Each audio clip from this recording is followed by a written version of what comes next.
Est-ce que vous savez ce que c'est un mème? Déjà, est-ce qu'on dit mème? Est-ce qu'on dit mime? J'ouvre le débat en commentaire. Moi, dans la vidéo, je vais dire mème. Ces petites images, ces vidéos, ces gifs, parfois même ces sons qu'on s'envoie, mais tout ça, c'est des mèmes. Et ça me fait plaisir que vous ayez cliqué sur la vidéo parce que comme moi, vous êtes des enfants d'internet. Comme moi, vous avez sûrement passé des heures sur 9gag, sur Je te troll, sur Reddit, sur 4chan. Ou alors, vous avez juste un compte Twitter, Instagram, TikTok, mais quoi qu'il arrive, vous n'êtes pas largué sur l'actualité des mèmes. Mais, si je vous demande là tout de suite de me citer le plus ancien des mèmes de votre répertoire, qu'est-ce que vous allez me répondre? Le Grumpy Cat, Pépé la grenouille, Chloé qui va à Disneyland, ce grand-père? Combien d'entre vous vont me parler du tout premier mème de l'histoire, celui qui a ouvert la porte à tout ce qu'on a aujourd'hui? Vous le savez maintenant, quand je suis pris de passion par quelque chose, il faut que je vous en parle. Alors installez-vous, préparez votre petite boisson comme d'habitude, parce qu'aujourd'hui, on va parler de l'histoire du tout premier mème d'Internet.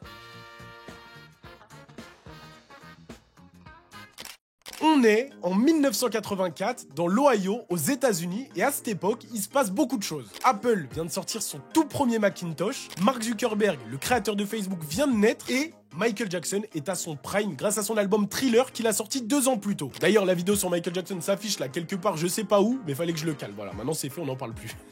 Je vous présente Michael Girard, John Chadwick et Robert Lourier. Ces trois-là, c'est nos personnages principaux, donc retenez bien leur tête. Ils étaient ensemble à l'université d'Ohio State où ils étudiaient l'infographie. En gros, ils faisaient de la programmation informatique, de la 3D, des maths, mais en vrai, on s'en fout un peu de la partie école. On s'en fout parce que ce qui nous intéresse, c'est surtout ce qui se passe après. Bienvenue à Palo Alto, en Californie, on est en 1994. Nos trois personnages ont tous un peu fait leur vie, mais pour Michael, John et Susan Amkraut, dont on n'a pas encore parlé, c'est la femme de Michael, il est l'heure de monter une société. On est 10 ans après et Unreal Pictures voit le jour. Alors Unreal Pictures, c'est quoi? C'est une société d'animation spécialisée dans l'animation de personnages. Ce genre de truc, par exemple. Bon, j'avoue, ça ressemble pas à grand chose pour l'instant, mais on est en 1994. Soyez indulgents, s'il vous plaît.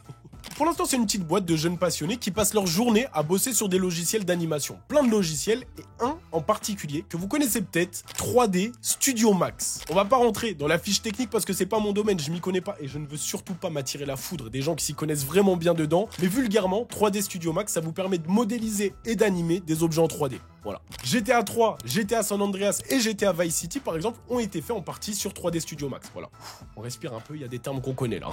Et sur ce logiciel, n'importe qui peut y importer ses propres plugins, ses propres extensions de logiciel qu'il aura lui-même créé. Alors ils se disent quoi? Pourquoi ne pas faire la nôtre? Ah oui, on a les compétences, nous notre domaine c'est l'animation de personnages, alors pourquoi ne pas créer une extension spécialisée sur l'animation de personnages? Ça fait beaucoup de fois le même mot, mais c'est bien, ça rentre comme ça. Après des heures, des jours, des années, c'est faux. Je ne sais pas combien de temps ils ont mis, mais leur plugin qu'ils vont appeler Character Studio voit le jour. C'est tout nouveau, c'est même révolutionnaire pour l'époque, ça va permettre à n'importe qui d'animer n'importe qui, pas n'importe quoi, n'importe qui. On est sur l'animation de personnages, je vous rappelle, vous vous souvenez? Mais pour l'instant, leur petit truc là, leur extension, elle est disponible qu'en interne. Il n'y a que eux qui y ont accès. Là, leur but, c'est de la développer. C'est donc le moment de tout tester. Alors, ils expérimentent. Michael et John, ils vont tenter un tas de trucs jusqu'à arriver à ça. Un squelette d'homme adulte articulable à l'infini. Pour l'instant, ça ressemble pas à grand chose. Mais ce pas grand chose, il va leur servir de base pour tout le reste. Cha-cha.bip. Voilà, ça c'est le nom qu'ils ont donné au fichier. Pourquoi cha-cha? Parce que l'animation de base qu'ils ont mise sur le squelette, ça leur faisait penser à la danse, au cha-cha-cha.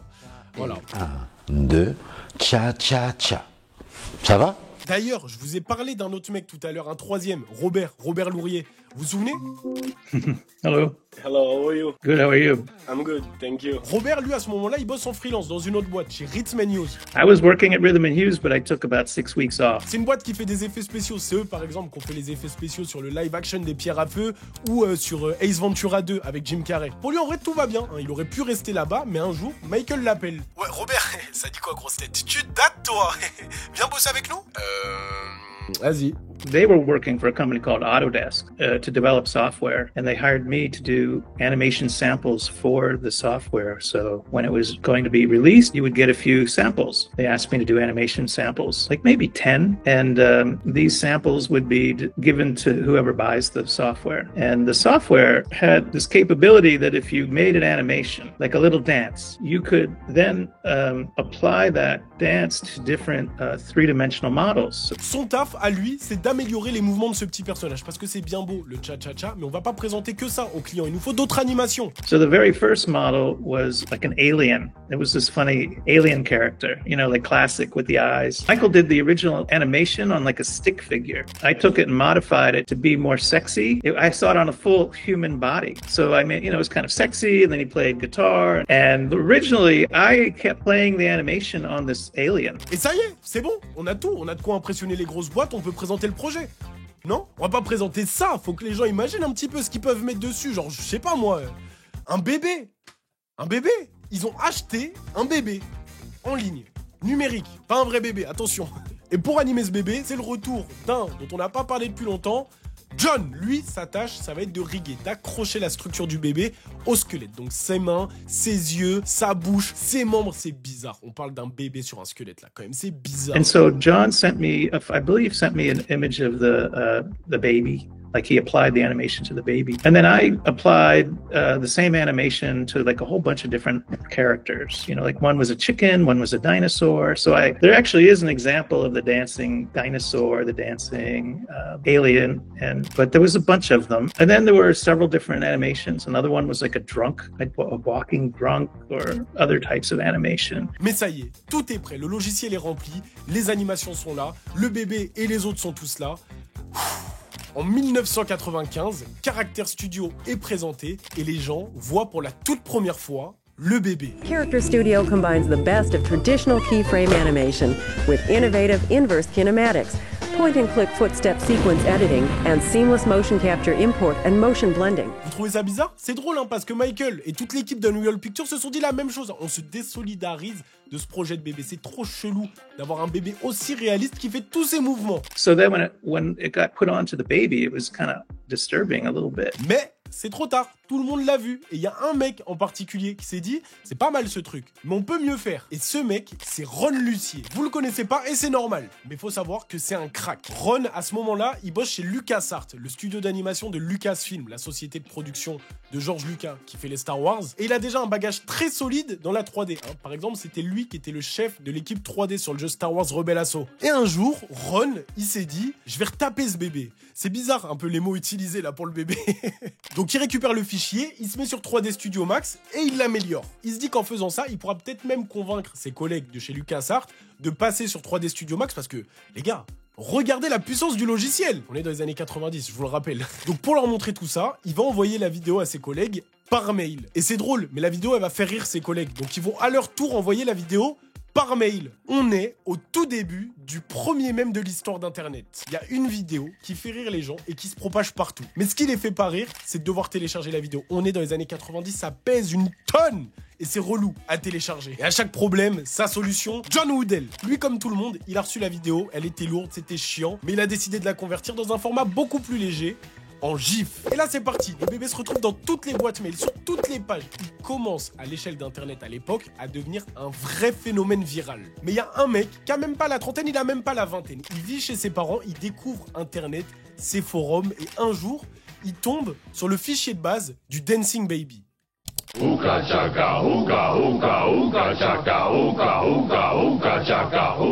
mec, c'est Rob Sheridan. Et c'est à lui qu'on doit la propagation mondiale du Dancing Baby. Avec ses petites compétences en informatique, il s'est dit, je vais monter un site internet que je vais appeler la page non officielle de l'incroyable Dancing Baby. Dessus, il a mis à disposition le fichier de base que tout le monde pourra modifier, mais surtout, il s'est fait kiffer. Il exposait sur son site internet les meilleures variantes du Dancing Baby, il organisait même des concours du meilleur Dancing Baby et tout le monde se prêtait au jeu. Son site, il devient très vite viral, tellement viral que le Dancing Baby commence à être populaire ailleurs que sur internet.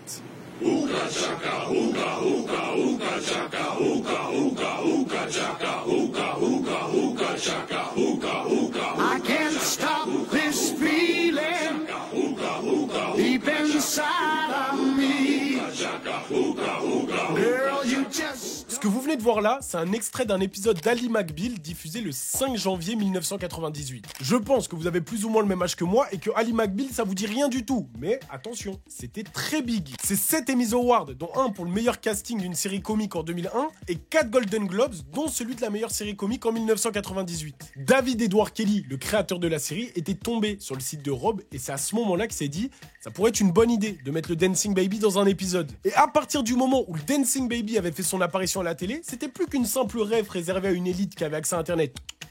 C'était devenu un vrai phénomène. Donc forcément, tout ça, ça peut rapporter de l'argent. Is that true that shops were selling Dancing Baby merchandising? Like t-shirts, Yes. bags? I remember being on Venice Beach. Venice Beach always has like t-shirts. I don't know. It was one thing I bought that I saved that was such bullshit. It was magnets for the refrigerator. You know, there was a lot. Et le phénomène aurait pu s'éteindre petit à petit, mais non, il continue à faire rire les gens. Par exemple, moi c'est grâce à ça que j'ai fait la vidéo, je me suis dit, ça je connais. Est-ce que vous vous souvenez de cet extrait des Simpsons? Le Jésus qui danse.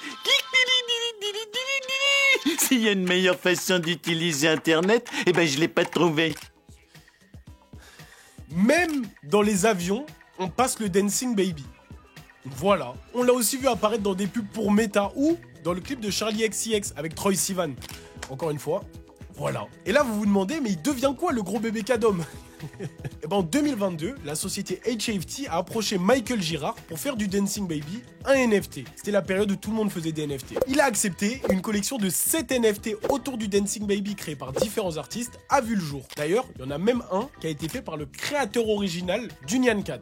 Et ben voilà, c'est la fin de cette vidéo. Merci à vous de l'avoir suivi. Merci beaucoup à Robert Lourier d'avoir accepté de participer à la vidéo. Il habite à Los Angeles. C'était vraiment pas facile de l'avoir. Il m'a fourni un tas d'images d'archives. Tout ce que vous avez vu, c'est exclusif. Ça vient de ses propres disquettes. Il a pris le temps de tout m'envoyer. Donc merci beaucoup à lui. Je vous mets le lien de son site internet dans la description. Il a complètement changé de métier. Aujourd'hui, il est à la retraite. Donc je vous laisse aller checker. C'était important pour moi de citer toutes les personnes qui ont participé au projet. Mais en tout cas, j'espère que la vidéo vous aura plu. J'espère que vous en avez appris un peu plus. N'hésitez pas à vous abonner, à liker, à partager la vidéo. Tous mes réseaux sont dans la description. Moi, je vous fais plein de gros bisous. On se dit à très bientôt. Deuxième bisou et le troisième. Gros bisous!